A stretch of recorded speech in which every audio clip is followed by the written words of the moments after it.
Hi. So what we have here is a physicalization of a bar chart of world happiness. So each bar corresponds to a country. The tallest bar is Denmark, so that's the most happy country.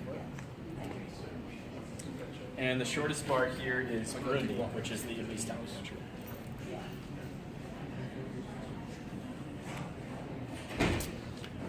So we also have world regions that are also buttons, and by pressing them you can deselect those countries or select them.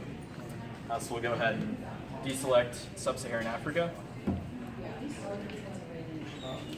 Wait a second, and you'll see that all these Sub-Saharan African countries are deselected.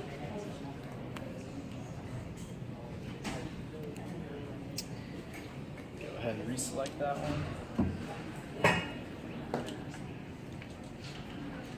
Awesome. And then we also have several attributes that you can filter by. So you can look here, we have GDP per capita, family, life expectancy, freedom, government trust, and generosity. So let's take a look at life expectancy. Press this button, you can see all the lights change.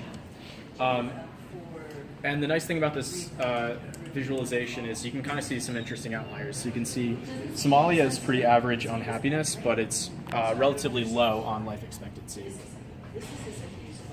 Whereas if you take a look at Syria down here, it's the second least happy country, but the life expectancy relatively high for its position.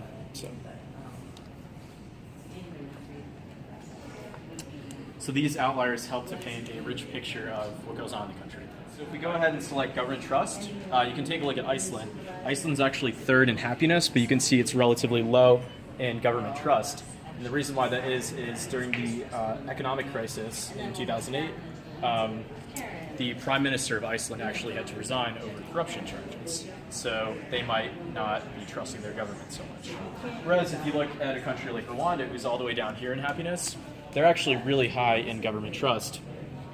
And the reason why that is after the Rwandan genocide, there were a lot of government policies put in place to promote unity, tolerance, and respect for all people.